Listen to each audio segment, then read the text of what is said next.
Good morning student, class 12। आप लोगों का टेस्ट एग्ज़ाम 2024 को प्रारंभ हो रहा है, यानी मंडे को। इसके पहले जो है आपको पढ़ाया लिखाया गया है रासायनिक बलगतकी या फिर विलयन चैप्टर आप लोग तैयार करेंगे। और पी ब्लॉक में क्वेश्चन देखेंगे, पी ब्लॉक जो पहले पढ़ाया गया है, और विलयन देखेंगे, कोऑर्डिनेशन कंपाउंड देखेंगे। रासायनिक बलगतकी और सरफेस केमिस्ट्री का क्वेश्चन आप लोग अभी नहीं देखेंगे। इसमें से टेस्ट में आपको क्वेश्चन नहीं दिया गया है। आज आपका टॉपिक है, ध्यान दीजिएगा, इसके पहले आपको बताया गया था पेप्टीकरण माने पेप्टाइजेशन। पेप्टीकरण अवक्षेप को कोलाइड में परिवर्तित करने की क्रिया को हम पेप्टीकरण कहते हैं। अवक्षेप को कोलाइड में परिवर्तित करने की क्रिया को हम पेप्टीकरण कहते हैं। आगे बात समझ में, जैसे FeCl3 को जल में आप मिलाओ तो FeCl3 को जल में मिलाओगे धीरे धीरे तो फेरिक हाइड्रोक्साइड का सॉल्व बना लेगा, यानी कोलाइड बना लेगा। फेरिक हाइड्रोक्साइड धीरे धीरे मिलाएंगे। लेकिन यही FeCl3 को यदि जल में एक्सेस में मिला देंगे तो ध्यान देंगे फेरिक हाइड्रोक्साइड का कोलाइड सॉल्यूशन प्राप्त होगा। पहले केस में फेरिक क्लोराइड को जल में धीरे धीरे मिलाएंगे तो ये फेरिक हाइड्रोक्साइड का अवक्षेप प्राप्त होगा। ध्यान दीजिएगा, अवक्षेप। लेकिन यदि हम अधिकता में मिलाएंगे तो कोलाइड प्राप्त होगा, यानी अवक्षेप को कोलाइड में परिवर्तित करने की क्रिया को हम क्या कहते हैं? पेप्टाइजेशन, पेप्टीकरण। आगे का समझ में, पेप्टीकरण। तो ध्यान दीजिएगा, अब हम आपको बता रहे हैं टिंडल फेनोमेना, टिंडल घटना, टिंडल प्रभाव इंपॉर्टेंट है। टिंडल फेनोमेना, टिंडल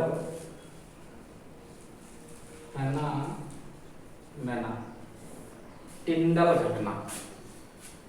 टिंडल एक वैज्ञानिक थे। टिंडल नामक वैज्ञानिक ने कोलाइडी विलयनों पर किए गए प्रयोग और प्रेक्षण के आधार पर एक नियम दिए जिसे हम टिंडल फेनोमेना कहते हैं। ध्यान देंगे, टिंडल नामक वैज्ञानिक ने क्रम से 3 विलयन NaCl, H2O और कोलाइड विलयन में प्रकाश की तेज किरणपुंज को प्रवाहित किए, और प्रकाश की तेज किरणपुंज को प्रवाहित करके माइक्रोस्कोप द्वारा अध्ययन किए तो उन्होंने यह पाया कि NaCl और H2O में प्रकाश की तेज किरणपुंज अदृश्य है, किंतु कोलाइड कण में एक नीले रंग का शंकु बनाते हैं।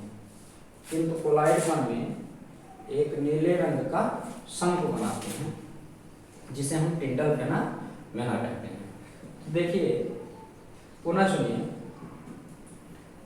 टिंडल नामक वैज्ञानिक ने क्रम से 3 विलयन NaCl, H2O और कोलाइड, ये क्या है? कोलाइड में प्रकाश की तेज किरणपुंज, देखो यहाँ भी प्रकाश की तेज किरण पुंज है, यहाँ भी प्रकाश की तेज किरण पुंज है। यहाँ हमने एक बल्ब लटका दिया। ये प्रकाश की तेज किरण पुंज प्रवाहित करने पर उन्होंने माइक्रोस्कोप के अध्ययन द्वारा यह पाया कि NaCl तथा H2O में प्रकाश की तेज किरण पुंज अदृश्य है, किंतु कोलाइड कण में ऐसे एक नीले रंग का शंकु दिखाई देता है। ऐसे नीले रंग का क्या दिखाई देता है? शंकु, जिसे हम टिंडल प्रभाव या टिंडल घटना कहते हैं तथा शंकु को टिंडल शंकु कहते हैं। क्या कहते हैं? टिंडल शंकु। ध्यान दीजिएगा, इसे हम कहते हैं टिंडल प्रभाव। टिंडल प्रभाव की घटना क्यों उत्पन्न होता है? कोलाइडी कण में ही क्यों उत्पन्न हुआ, इन दोनों विलयन में नहीं? तो आपको बता दें कि प्रकाश की तेज किरण पुंज कोलाइड सॉल्यूशन में प्रकाश प्रकीर्णन कर देता है, यानी प्रकाश प्रकीर्णन के कारण कोलाइड विलयन में टिंडल शंकु दिखाई देता है। आगे बात समझ में? टिंडल प्रभाव। टिंडल नामक वैज्ञानिक ने क्रम से 3 विलयन NaCl H2O और कोलाइडी विलयन में प्रकाश की तेज किरण पुंज प्रवाहित करके अल्ट्रा माइक्रोस्कोप के अध्ययन द्वारा यह पाया कि NaCl और H2O में प्रकाश की तेज किरण पुंज अदृश्य है, किंतु कोलाइड सॉल्यूशन में एक नीले रंग का शंकु बनता है, जिसे हम टिंडल शंकु या तथा टिंडल घटना कहते हैं। टिंडल शंकु के बनने की क्रिया, कोलाइड कण में टिंडल शंकु बनना यानी टिंडल घटना घटित होना कोलाइड कण में प्रकाश प्रकीर्णन के कारण होता है। किसके कारण होता है? प्रकाश प्रकीर्णन के कारण होता है। ध्यान देना, क्या कारण है, रीजन क्या है कि ये टिंडल घटना घटित हो रहा है? तो पहला रीजन है कि टिंडल घटना कोलाइड कण में कोलाइड कणों द्वारा प्रकाश प्रकीर्णन के कारण घटता है। आगे बात समझ में? ध्यान देंगे, कोलाइडी कणों के आकार में वृद्धि होने पर टिंडल घटना की तीव्रता में कमी होती है। देखो दूसरा रीजन क्या है, दूसरा कारण कभी कभी पूछ लेता है कंपटीशन में कि निम्न कोलाइडी विलयन में किसमें प्रकाश प्रकीर्णन अधिक होगा? प्रकाश प्रकीर्णन अधिक होगा।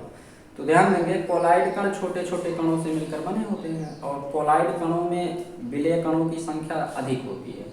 तो कोलाइड कण का आकार जितना ही ज्यादा होगा, प्रकाश प्रकीर्णन जो होगा उतना ही कम होगा, है ना? प्रकाश प्रकीर्णन उतना ही क्या होगा? कम होगा। कोलाइड कण में आकार, कोलाइड कण के आकार में वृद्धि होने पर टिंडल घटना की तीव्रता में क्या आती है? कमी आती है। यानी कोलाइड कण का आकार जितना ही बड़ा होगा, उसके टिंडल घटना की तीव्रता में उतना ही कमी होगी, यानी प्रकाश का प्रकीर्णन उतना ही कम होगा। और प्रकाश का प्रकीर्णन जितना ही ज्यादा होगा, है ना, टिंडल घटना की तीव्रता में वृद्धि होगी। तो ध्यान देंगे,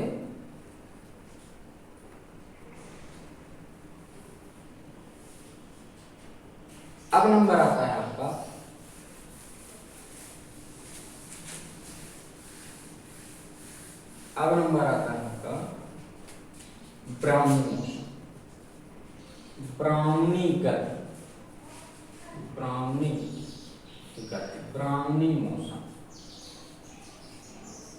ब्राउनी मोशन माने ब्राउनी गति।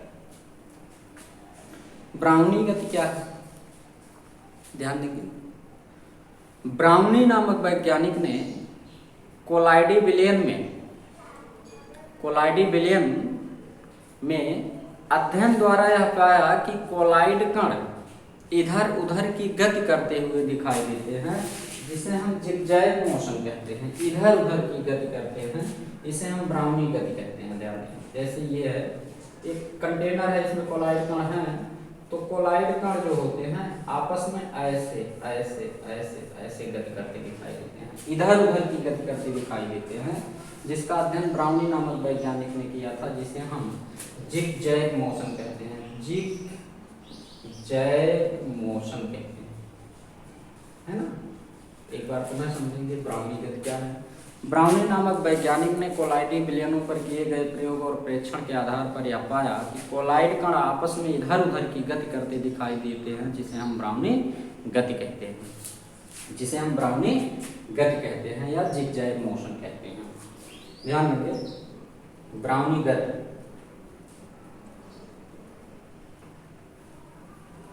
देखो, ब्राउनी गति का क्या कारण है?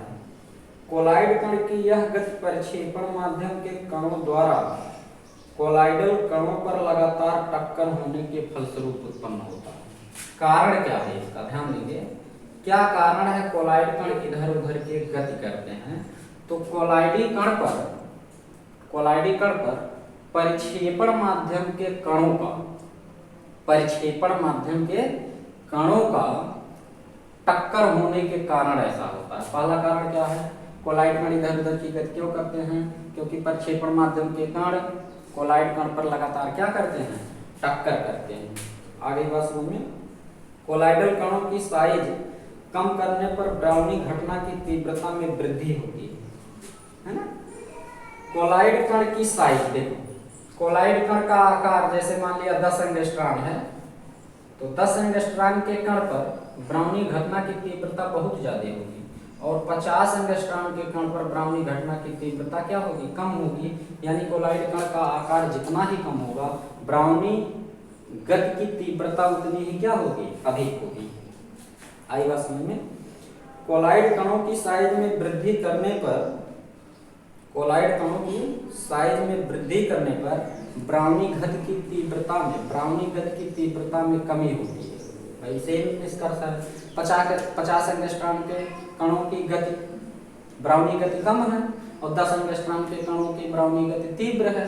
क्यों? क्योंकि 10 एंगस्ट्रॉम के कण पर प्रक्षेपण माध्यम टकराएंगे तो 10 एंगस्ट्रॉम का कण जल्दी से गति कर जाएगा ना, और 50 एंगस्ट्रॉम का कण जो होगा वह जल्दी से गति नहीं कर पाएगा। सीधा सा निष्कर्ष है कि ब्राउनी गति, कोलाइड कण का आकार जितना ही ज्यादा होगा, ब्राउनी गति की तीव्रता में कमी होगी। यानी कणों का आकार, कोलाइड कण के आकार बढ़ाने पर ब्राउनी गति की तीव्रता में कमी होती है, और आकार कम करने पर ब्राउनी गति की तीव्रता में वृद्धि होती है। ठीक है, तो ये है ब्राउनी गति। अब हम आपको बता रहे हैं, ध्यान देंगे, स्कंदन, कोआगुलेशन। स्कंदन क्या है? स्कंदन बहुत ही इंपॉर्टेंट टॉपिक है, आप सभी लोग देखेंगे। स्कंदन क्या है? कोआगुलेशन क्या है? स्कंदन किसे कहते हैं? देखो, अवक्षेप को कोलाइड में परिवर्तित करने की क्रिया को क्या कहा जाता है? पेप्टीकरण। अब उसी का उल्टा कर दो, यानी कोलाइड को अवक्षेप में परिवर्तित करने की क्रिया को हम क्या कहते हैं? स्कंदन। कोलाइड को अवक्षेप में बदलने की क्रिया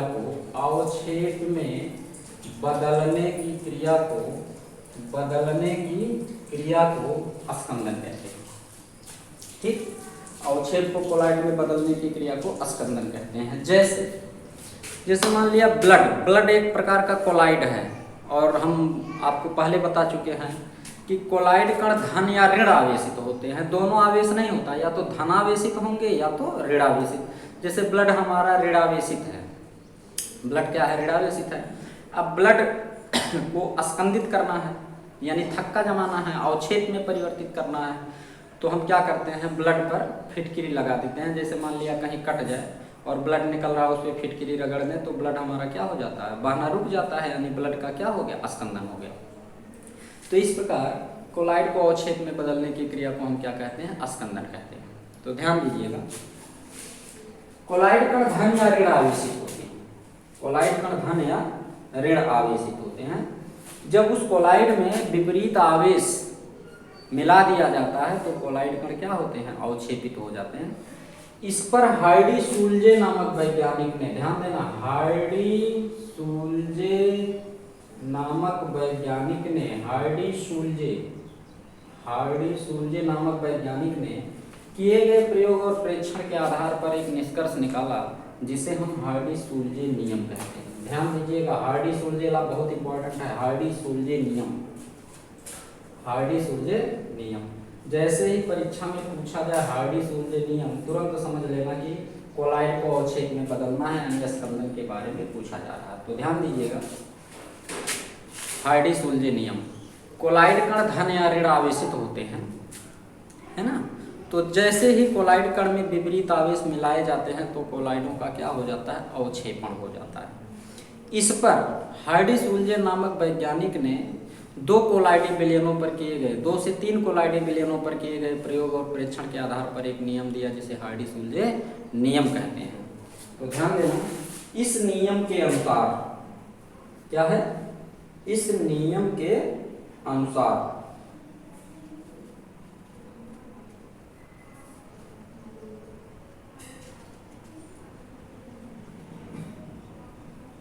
ध्यान दीजिए, विपरीत आयन की संयोजकता जितना ही ज्यादा होगी, इस नियम के अनुसार विपरीत आयन की संयोजकता जितना ही ज्यादा होगा, विपरीत आयन की संयोजकता जितना ही ज्यादा होगा, जितना ही ज्यादा होगा उसका अवक्षेपण उतना ही अधिक होगा। ध्यान देंगे, हार्डी-सुलजे नियम हम जानते हैं कि कोलाइड कण धन या ऋण आवेशित होते हैं। जब हार्डी-सुलजे नामक वैज्ञानिक ने 2 से 3 कोलाइडी विलयनों पर उनके अवक्षेपण की क्रिया के बारे में अध्ययन करने पर एक निष्कर्ष निकाला जिसे हम हार्डी-सुलजे नियम कहते हैं। इस नियम के अनुसार किसी कोलाइडी विलयन पर मिलाए जाने वाले वैद्युत अपघट्ट के विपरीत आयन की संयोजकता जितना ही ज्यादा होगा उसका अवक्षेपण उतना ही अधिक होगा। ध्यान दीजिएगा, फिर से नियम पढ़ लो। किसी कोलाइडी विलयन में मिलाए जाने वाले वैद्युत अपघट्ट, किसी विलयन कोलाइडी विलयन में मिलाए जाने वाले वैद्युत अपघट्ट के विपरीत आयन की संयोजकता जितना ही ज्यादा होगा उसका अवक्षेपण उतना ही अधिक होगा। जैसे ध्यान दीजिएगा, देखो, जैसे मान लिया कि कोई ऋणावेशित साल, क्या है, ऋणावेशित साल है, ऋणावेशित क्या है, साल है। इसको अवक्षेपित करने के लिए धनायनों का निम्न क्रम होगा, क्या होगा, Fe-3 Al-3 या इसे अथवा कर लो, या Ba-2 या Na+1। क्या देख, कोई ऋणावेशित कोलाइड है, कोई ऋणावेशित कोलाइड है, उसमें आप वैद्युत अपघट्ट मिला दिए। अब वैद्युत अपघट्ट में क्या है, विपरीत आयन की संयोजकता, क्योंकि वैद्युत अपघट्ट में धन आवेशित भी होंगे और ऋण आवेशित भी होंगे। कोलाइड हमारा ऋण आवेशित है तो वैद्युत अपघट्ट का धनावेश जो होगा उसको अवक्षेपित करेगा। तो मान लिया धनावेश +3 है तो आसानी से अवक्षेपित कर देगा, +2 है तो ज्यादा समय में अवक्षेपित करेगा, और वैद्युत अपघट्ट का पर आवेश +1 है तो बहुत अधिक समय में अवक्षेपित करेगा। इसका निष्कर्ष यही निकला कि किसी कोलाइडी विलयन में मिलाए जाने वाले वैद्युत अपघट्ट के विपरीत आयन की संयोजकता जितना ही ज्यादा होगा उसका अवक्षेपण उतना ही अधिक होगा। तो विपरीत आयन की संयोजकता माने क्या, उस पर आवेश तो +3 ज्यादा है तो ज्यादा अवक्षेपित, +2 कम है तो कम अवक्षेपित, Na पर +1 है तो सबसे कम अवक्षेपित होगा। इसी प्रकार धनावेशित कोलाइड में ध्यान देंगे, इसी प्रकार धनावेशित कोलाइड को अवक्षेपित करने के लिए ऋणायनों का निम्न क्रम होगा, क्या, Fe, ध्यान देंगे, Cn6 ऐसे है, FeCN6 पर -4 है।